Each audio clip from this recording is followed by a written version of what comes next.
షర్మిల గారు చంద్రబాబు నాయుడు గారి పైన విమర్శలు తో రెచ్చిపోతున్నారు సార్. సో ఇక్కడ రుణమాఫీ చేశారు తెలంగాణలో. అదే పద్ధతిని కూడా ఏపీలో కూడా అమలు చేయాలి.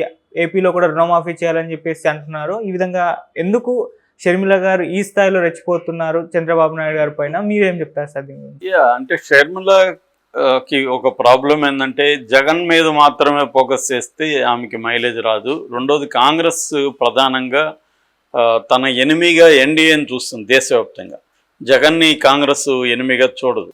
ఎందుకంటే అక్కడ జగన్ అనేవాడు అతి దారుణంగా ఓడిపోయి 11 సీట్లకు పరిమితం అయిపోయి అతను డిఫెన్స్లోకి వెళ్ళిపోవాల్సిన పరిస్థితి వచ్చేసింది జగన్కి. మళ్ళీ నువ్వు జగన్ అటాక్ చేయడం వల్ల ప్రజల్లోనూ విచిత్రంగా అనిపిస్తుంది. కేంద్ర కాంగ్రెస్ కూడా ఆమెను ఖచ్చితంగా మందలించే అవకాశం ఉంటుంది.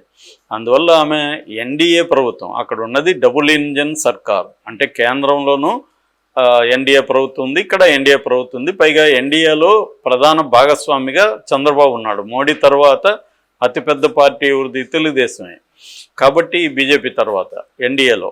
అందువల్ల తెలుగుదేశం అంటే ఎన్డీఏ ప్రభుత్వాన్ని అటాక్ చేయకపోతే షర్మిలకు ఇటు ప్రజల్లోనూ మద్దతు రాదు, ఇటు కాంగ్రెస్ పార్టీ అధిష్టానం కూడా ఇబ్బంది వ్యక్తం చేసే అవకాశం ఉంది. అందుకని ఆమెకి ఇష్టమున్నా లేకపోయినా వ్యక్తిగతంగా అనివార్యంగా చంద్రబాబు విధానాలను విమర్శించాల్సిన అవసరం ఉంది. అయితే ఆమెను మనం కానీ గమనిస్తే ప్రతిదీ చంద్రబాబును విమర్శించే ప్రతి సందర్భంలోనూ జగన్ ఫెయిల్యూర్స్ని చెప్పకుండా ఆమె ఎప్పుడు విమర్శించట్లేదు ఇప్పటి వరకు చూస్తే. రీసెంట్గా ఆమె చంద్రబాబుని విమర్శిస్తూ ఒక పోస్ట్ పెట్టడం, మాట్లాడడం జరిగింది. అదేంటంటే రుణమాఫీ చేయమని. ఎందుకంటే 15 ఏళ్లకు ముందు కాంగ్రెస్ దేశవ్యాప్తంగా రుణమాఫీ చేసింది. తర్వాత రేవంత్ రెడ్డి 15 ఏళ్ల తర్వాత చాలా సాహసోపేతంగా ఇక్కడ రుణమాఫీ 1 లక్ష వరకు రైతులకు అప్పుని మాఫీ చేశారు. దాదాపు 6,098 కోట్లు ఇప్పటికీ రైతు అకౌంట్లలో పడ్డాయి. ఇది చాలా రెవల్యూషనరీ చర్య. ఎందుకంటే రైతులు చాలా ఇబ్బందుల్లో ఉన్నారు. వాళ్ళ రుణమాఫీ అనేది చాలా గొప్ప విషయం. అందుకనే రేవంత్ రెడ్డికి రాష్ట్ర వ్యాప్తంగా రైతులంతా కూడా హర్షాతిరేకాలు వ్యక్తం చేస్తూ ఆయనకి పాలాభిషేకాలు, పూలాభిషేకాలు రకరకాలుగా చేస్తున్నారు. సో ఇదే పని ఇక్కడ కూడా చేయాలి. ఎందుకంటే ఆంధ్రప్రదేశ్లో రైతులకు తలసరి అప్పు విషయంలో రైతులకి ఎక్కువ అప్పు ఉంది. ఒక్కొక్క రైతుకి 2,50,000 కోట్ల అప్పు ఒక్కొక్క రైతు మీద ఆంధ్రప్రదేశ్లో ఉంది. ఇది దేశంలోనే ఫస్ట్గా చెప్పుకోవచ్చు. ఇంత దేశంలోనే ఇది అత్యధికం. కాబట్టి ఇక్కడ రైతులకి రుణమాఫీ చేయాల్సిన అవసరం ఉంది అని చెప్పింది. ఆమె చెప్పిన దాంట్లో ఏమీ తప్పు లేదు. ఖచ్చితంగా రైతులకి రుణమాఫీ అవసరమే, నిజమైన పేద రైతులకి అవసరం. గతంలో కూడా చంద్రబాబు రుణమాఫీ ఇస్తానని చెప్పి ఇవ్వలేదు, హామీ నెరవేర్చలేదనే విమర్శ ఆయన మీద ఉంది. ఇప్పుడు అందుకని ఆయన రుణమాఫీ జోలికి వెళ్ళలేదు, హామీ ఇవ్వలేదు. ఓన్లీ ఏంటంటే ఆయన రైతులకి అంతకుముందు జగన్ 13,000 ఇస్తుంటే తాను 20,000 ఇస్తానని చెప్పాడు. అది కూడా ఇంకా ఇవ్వలేదు.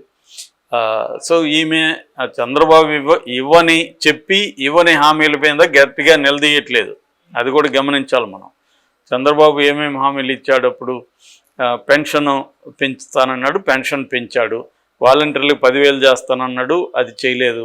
తర్వాత అమ్మకు వందనం పేరుతో ప్రతి బిడ్డకి 15,000 అన్నారు. ఇప్పటి వరకు కనీసం ఒక బిడ్డకైనా 15,000 ఇచ్చారంటే లేదు. స్కూళ్ళు కూడా ఓపెన్ అయిపోయి నెల రోజులు అయిపోతుంది.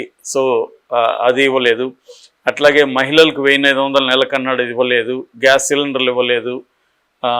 రైతులకు 20,000 వేస్తున్నారు. ఆల్రెడీ సీజన్ వచ్చి వర్షాలు కూడా మొదలైనవి. పెట్టుబడికి ఈ పాటికి పడి ఉండాలి, అది ఇవ్వలేదు.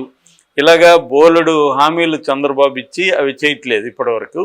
అట్లాగే ఉచిత బస్సు, రవాణా మంత్రి ఉచిత బస్సు ఆగస్టు 15 నుంచి అవుతుందని, రెవెన్యూ మంత్రి అనగానే సత్యప్రసాద్ అవుతుందంటే ఆయన మందలించాడు చంద్రబాబు. దాంతో ఆయన ట్వీట్ని విత్డ్రా చేసుకున్నాడు. సో అది కూడా ఇప్పటివరకు తేలలేదు. ఇలాగా చంద్రబాబు ఇచ్చిన హామీలు ఏ వర్గాలకు కూడా ఇప్పటివరకు ఏమీ నెరవేరుతున్నట్టు కనబడలేదు. ఒకే ఒక పెన్షన్ మాత్రం పడింది. తర్వాత డిఎస్సిని చేస్తామని చెప్తున్నారు. ఇంత తప్ప వేరే ఏ రకమైన హామీ నెరవేర్చాలో వాటి మీద ఈమెమీ మాట్లాడట్లా. వైసీపీ వాళ్ళు మాట్లాడుతున్నారు. కొంతవరకు సిపిఎస్ సిపిఎంలు కూడా అక్కడక్కడ మాట్లాడుతున్నారు తప్ప షర్మిల గట్టిగా దీని మీద ఏం మాట్లాడలేదు.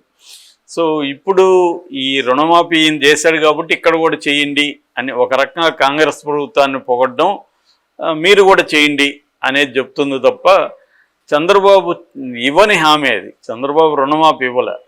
నువ్వు ఇచ్చిన హామీలు ఆయన నెరవేర్చకుండా ఉంటే నువ్వు ఇవ్వని హామీ నెరవేర్చమని అడగడం అనేది ఎలా ఉంటుందో ఎవరైనా ఆలోచించుకోవచ్చు. సో మళ్ళీ ఏం చెప్తుంది, అక్కడ కూడా జగన్ గతంలో ఏమేం చేశాడు, ఏ ఇబ్బందులు పెట్టారు, రైతుల్ని ఎంత ఇబ్బందులు పెట్టాడు, రాష్ట్రం ఎంత దివాళా తీయించాడు, మళ్ళీ అదే పాడుతుంది. సో ఇక్కడ ఏంటంటే క్లియర్గా ఆమె వాళ్ళు వైసీపీ వాళ్ళు చెప్తున్నట్టు చంద్రబాబుని పూలతో కొట్టి జగన్ని రాళ్లతో కొట్టాలి అనే అప్రోచ్ అయితే ఆమెలో ప్రతిసారి ఉంది. కాబట్టి నేను అనుకోవడం చంద్రబాబుని ఇబ్బంది పెట్టేసింది, చంద్రబాబు షాక్ ఇచ్చింది, ఇలాగంతా వస్తున్నాయి వార్తలు హెడ్డింగ్లు. అదేమీ లేదు. ఓవరాల్గా వార్త చూస్తే చంద్రబాబు ఇచ్చిన హామీల మీద నిలదీయడం కానీ, దాని మీద మేము ఉద్యమాలు చేస్తామని అల్టిమేట్ ఇవ్వడం కానీ ఏమీ జరగలేదు. ఎందుకంటే ఆల్రెడీ 45 రోజులు రిజల్ట్ వచ్చాయింది. ఈయనక తీసుకొని కూడా 30-40 రోజులు అయిపోతుంది. సో ప్రభుత్వం ఏర్పడి ఇప్పటికిప్పుడు నెరవేర్చకపోవడం అనేది ఏమీ ఇది కాదు. కానీ ఇప్పుడు మేము నెరవేర్చడానికి ఏం చేస్తున్నాం అనేది చంద్రబాబు చెప్పట్లే. ఒకటేమో శ్వేతపత్రాలు వరుసగా రిలీజ్ చేస్తున్నాడు. దీనివల్ల ఉపయోగం ఏంటి? రాష్ట్రం బాగాలేదు, జగన్ వల్ల ఇలా అయిపోయింది. సేమ్ ఇక్కడ రేవంత్ రెడ్డి టాక్టిక్స్ని, అంటే గురువు శిష్యుడిని ఫాలో అవుతున్నట్టు కనబడుతుంది. రేవంత్ రెడ్డి కూడా ఈ హామీలన్నీ నేను నెరవేర్చలేకపోవడానికి కారణం బీఆర్ఎస్ఏ, గతంలో బీఆర్ఎస్ ప్రభుత్వం చూడండి ఏ రంగాల్లో ఏం చేసిందో అని చెప్పడానికి అవి చేశాడు. అదే పని చంద్రబాబు కూడా ఇప్పటి వరకు 4 శ్వేతపత్రాలని రిలీజ్ చేశారు. సో ఒక్కొక్క రంగాన్ని జగన్ ఎట్లా నాశనం చేశాడు అన్నాడు. దాంతో వాళ్ళు రివర్స్లో అన్ని రాంగ్ స్టాటిస్టిక్స్ డేటా ఇస్తున్నారని వాళ్ళు చేస్తున్నారు. ఇవి జరుగుతాయి మామూలుగానే. ఎప్పుడైనా ప్రత్యర్థి ఫెయిల్యూర్స్ని చూపించేటప్పుడు కొంత బ్లోఅప్ చేసి చూపిస్తారు, తమ సక్సెస్ని చూపించేటప్పుడు కూడా బ్లోఅప్ చేసి ఈ గణాంకాలని రకరకాల పద్ధతుల్లో మ్యానిపులేట్ చేసి చూపిస్తూ ఉంటారు. సో దాన్ని పెద్దగా ప్రజలు కూడా పట్టించుకోవట్లేదు. శ్వేతపత్రాల గురించి ప్రజలకి ఏమీ పెద్దగా ఫరక్ కూడా లేదు. కానీ తాచారం చేయడానికి, జగన్ మీద వేసేయడానికి, ఏ హత్యలు జరిగినా, ఏ అత్యాచారాలు జరిగినా హోమ్ మినిస్టర్ దగ్గర నుంచి అందరూ కూడా ఏం మాట్లాడుతున్నారు, గతంలో వైసీపీ వాళ్ళు చేసిన దానికే ఇది కంటిన్యూయేషన్ అంటున్నారు. గతంలో వాళ్ళు చేశారు, అయిపోయింది, విమర్శించారు మీరు, వాళ్ళకు ప్రజలు బుద్ధి చెప్పారు, మీ మాటలు నమ్మారు, మీరు వచ్చారు, ఇంకా వాళ్ళ మీద ఎన్ని రోజులని ఏడుస్తారు?